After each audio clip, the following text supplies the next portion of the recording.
لله رب العالمين والصلاة والسلام على سيد الأنبياء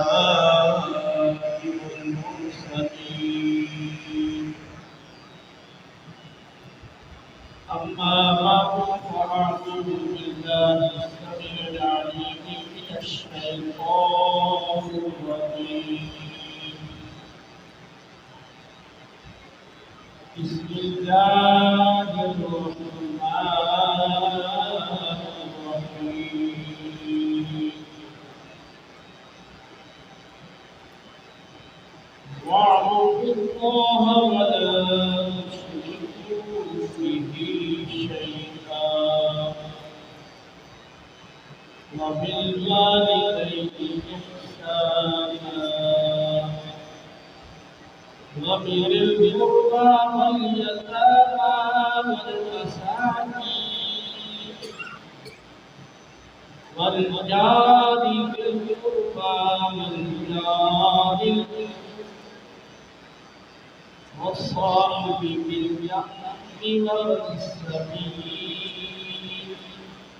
وما ملكت أيمانكم إن الله لا يحب من كان مختالا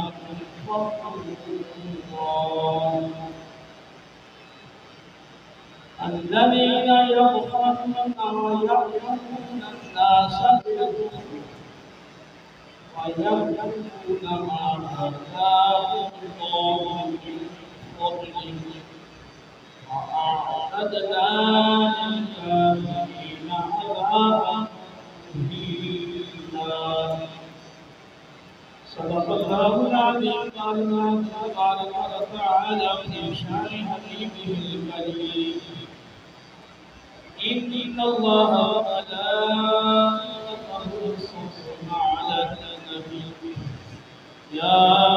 أيها الذين آمنوا صلوا عليه وسلموا تسليما اللهم صل على محمد وعلى آل محمد كما صليت على إبراهيم وعلى آل إبراهيم إنك حميد مجيد اللهم بارك على محمد وعلى آل محمد كما باركت على إبراهيم وعلى آل إبراهيم إنك حميد مجيد الصلاة والسلام عليك سيدي يا رسول الله وعلى آلك وأصحابك سيدي يا حبيب الله الصلاة والسلام عليك سيدي يا رحمة للعالمين وعلى آلك وأصحابك سيدي يا شفيع المسلمين الله رب العالمين جل جلاله قرآن پاک کی سورہ النساء آیت نمبر 36 اور 37 میں ارشاد ہے واعبدوا الله ولا تشركوا به شيئا وبالوالدين إحسانا وبذي القربى واليتامى والمساكين والجار ذي القربى والجار والصاحب بالجنب وابن السبيل وما ملكت أيمانكم إن الله لا يحب من كان مختالا فخورا الذين يبخلون ويأمرون الناس بالبخل ويكتمون ما آتاهم الله من فضله وأعتدنا للكافرين عذابا مهينا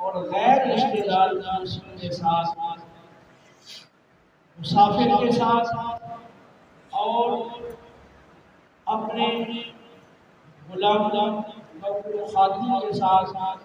اپنے ہم مجلس ساتھی کے ساتھ بے شک اللہ تعالیٰ اسے پسند نہیں کرتا جو فخر کرنے والا اور اترانے والا ہو۔ جو لوگ خود بخل کرتے ہیں اور دیگر لوگوں کو بھی بخل کا حکم دیتے ہیں، اللہ نے انہیں مال و دولت اور نعمتیں عطا فرما رکھی ہیں، انہیں چھپاتے ہیں، اور ہم نے کافروں کے لیے ذلت والا عذاب تیار کر رکھا ہے۔ اللہ رب العالمین نے ان آیات مبارکہ میں اپنی عبادت کرنے کا حکم دیا ہے، شرک کی ممانعت فرمائی ہے، اس کے بعد لوگوں کے ساتھ درجہ بدرجہ حسن سلوک کرنے کا حکم فرمایا ہے، جن میں والدین، قرابت دار یعنی رشتے دار، یتیم اور مساکین، ان کے ساتھ حسن سلوک کے حوالہ سے گزشتہ درس میں گفتگو ہو چکی ہے۔ آج کی گفتگو خاص پڑوسیوں کے حوالے سے، ہمسایوں کے حوالے سے ہے۔ اللہ رب العالمین نے پڑوسیوں کے ساتھ حسن سلوک کرنے کا حکم فرمایا ہے۔ ہاں پڑوسی رشتے دار ہوں اور ہاں رشتے دار نہ ہوں، ہر صورت ان کے ساتھ بھلائی کرو، ان کے ساتھ حسن سلوک کرو، اور اس بارے میں بہت ساری صحیح احادیث مبارکہ جو احادیث میں موجود ہیں۔ صحیح بخاری اور صحیح مسلم کی روایت ہے، رسول اللہ صلی اللہ تعالیٰ علیہ وسلم نے ارشاد فرمایا، جبرائیل علیہ السلام مجھے مسلسل پڑوسی کے بارے میں تاکید کرتے رہے، پڑوسی کے ساتھ حسن سلوک کے حوالہ سے بار بار کہتے رہے، یہاں تک کہ مجھے یہ گمان ہونے لگا اور میں نے یہ سمجھا کہ عنقریب پڑوسی کو جائیداد میں وارث بنا دیا ہے۔ اس حدیث پاک کی روشنی میں آپ پڑوسی کے ساتھ حسن سلوک کی اہمیت کا اندازہ لگا سکتے ہیں کہ آقا صلی اللہ علیہ وسلم فرما رہے ہیں کہ بار بار جبریل نے پڑوسی کے ساتھ حسن سلوک کے حوالہ سے آ کر مجھے کہا، اور مجھے یہ بیان ہونے لگا کہ عنقریب پڑوسی کو جائیداد کا وارث قرار دے دیا جائے۔ صحیح بخاری اور صحیح مسلم کی روایت ہے، رسول اللہ صلی اللہ علیہ وسلم نے ارشاد فرمایا، جو شخص اللہ اور یوم آخرت پر ایمان رکھتا ہے اسے چاہیے کہ اپنے مہمان کا اکرام کرے، مہمان کی عزت کرے، اس کے خاطر تواضع کرے، اور جو شخص اللہ اور یوم آخرت پر ایمان رکھتا ہے اسے چاہیے کہ اپنے پڑوسی کو خیزار پہنچائے، اور جو شخص اللہ میں آخرت پر ایمان رکھتا ہے اسے چاہیے کہ جب بات کرے اچھی بات کرے یا پھر خاموش رہے۔ اس روایت میں رسول اللہ صلی اللہ علیہ وسلم نے صاحب ایمان کو، اہل ایمان کو، مسلمان کو، مومن کو یہ فرمایا ہے کہ جو مومن ہے، جو مسلمان ہے، اللہ اور یوم آخرت کو مانتا ہے، اسے چاہیے کہ اپنے پڑوسی کو عذاب دلانے سے بچے، اسے پوری طرح اجتناب کرے۔ ایک اور صحیح بخاری اور صحیح مسلم کی روایت ہے، رسول اللہ صلی اللہ علیہ وسلم نے ارشاد فرمایا، اللہ کی قسم جو مومن نہیں، اللہ کی قسم جو مومن نہیں، اللہ کی قسم جو مومن نہیں۔ عرض کیا گیا، یا رسول اللہ صلی اللہ علیہ وسلم، آپ کس شخص کے بارے میں فرما رہے ہیں؟ کون مومن نہیں ہے؟ فرمایا کہ جس کی تکالیف سے، جس کی شرارت سے، جس کی ادب سے اس کا پڑوسی محفوظ نہ ہو۔ سب سے قیمتی دولت تو انسان کے پاس ایمان ہے۔ اور آقا صلی اللہ علیہ وسلم فرما رہے ہیں کہ جس کی شرارت سے، جس کی ایذا سے اس کا پڑوسی محفوظ نہیں ہے، وہ مومن نہیں۔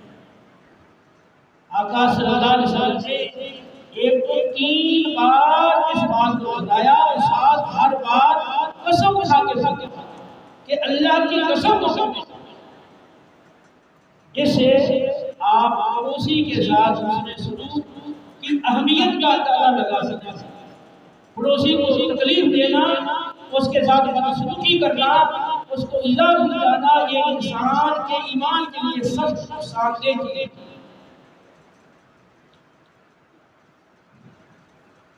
رسول اللہ صلی اللہ علیہ وسلم کا ارشاد شعب الایمان اور مسند احمد طبرانی کبیر کی روایت ہے سند صحیح کے ساتھ، فرمایا کہ وہ شخص جو خود سیر ہو کر کھانا کھائے اور اس کا پڑوسی بھوکا ہو، وہ مومن نہیں ہے۔ تو ایک تو ہے پڑوسی کو ایذا پہنچانا، اور ایک یہ ہے کہ پڑوسی حاضر مند ہے اور آپ کے پاس وسعت ہے، آپ خود تو کھا رہے ہیں لیکن آپ کو علم بھی ہے کہ پڑوسی آپ کا بھوکا ہے، لیکن آپ نے آپ کو نہیں کھلایا، نہیں پلایا۔ آقا علیہ السلام ایسے عمل والے شخص کے بارے میں فرما رہے ہیں کہ وہ مومن نہیں ہے۔ جو خود سیر ہو کر کھانا کھاتا ہے، پڑوسی اس کا بھوکا رہتا ہے، اس کو اس بات کا علم بھی ہے، فرمایا کہ ایسا شخص رسول اللہ صلی اللہ علیہ وسلم کا ایک اور ارشاد پاک ہے، صحیح مسلم کی روایت ہے۔ رسول اللہ صلی اللہ علیہ وسلم نے ارشاد فرمایا کہ وہ شخص جس کی ایذا سے اس کا پڑوسی محفوظ نہ ہو، وہ جنت میں داخل نہیں ہوگا۔ اتنی سخت وعید ہے کہ پڑوسی کو ایذا پہنچانے والا وہ جنت میں داخلے سے روک دیا جائے۔ ایک اور شعب الایمان مسند احمد کی روایت ہے سند صحیح کے ساتھ، رسول اللہ صلی اللہ علیہ وسلم کی بارگاہ میں عرض کیا گیا، یا رسول اللہ صلی اللہ علیہ وسلم، فلاں ایک ہے جو کثرت سے نوافل پڑھتی ہے، کثرت سے نفلی روزے رکھتی ہے اور کثرت سے صدقہ و خیرات کرتی ہے، لیکن وہ اپنی زبان سے اپنے پڑوسی کو ایذا پہنچاتی ہے۔ رسول اللہ صلی اللہ علیہ وسلم نے فرمایا کہ اس میں کوئی خیر اور بھلائی نہیں، وہ عورت دوزخی ہے۔ پھر عرض کیا گیا، یا رسول اللہ صلی اللہ علیہ وسلم، ایک اور فلاں عورت ہے، وہ زیادہ نوافل نہیں پڑھتی، نہ ہی زیادہ نفلی روزے رکھتی ہے، نہ ہی زیادہ صدقہ و خیرات کرتی ہے، صرف پیر کے لیے صدقہ کرتا ہے، اور اس میں ایک بات یہ ہے کہ وہ اپنے پڑوسی کو ایذا نہیں پہنچاتی۔ رسول اللہ صلی اللہ علیہ وسلم نے فرمایا کہ وہ عورت جنتی ہے۔ آپ اس حدیث پاک میں کہ وہ عورت جو کثرت سے نوافل پڑھنے والی، کثرت سے روزے رکھنے والی، کثرت سے صدقہ و خیرات کرنے والی، تو اس کے ظاہری عمل کو دیکھ کر لوگ سمجھ لیں کہ یہ بڑی متقیہ ہے، بڑی پرہیزگار ہے،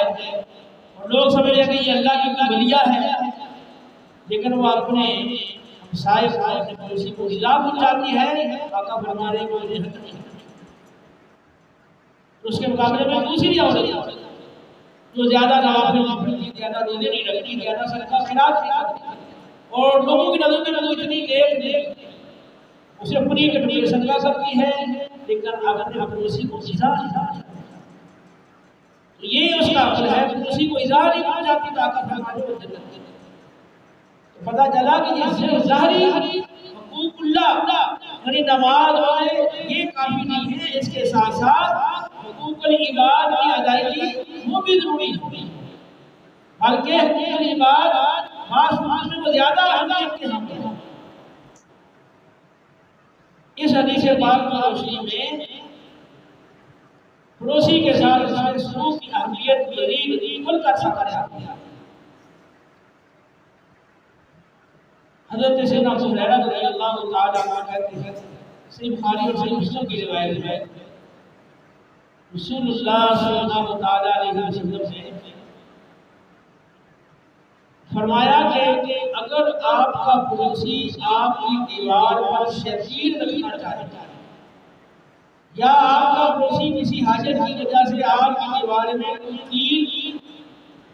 گاڑنا چاہے یا کوئی لکڑی یا کھپڑی گاڑنا چاہے تو اس کو منع نہ کرنا، بلکہ اس کو اس کام کی اجازت دے۔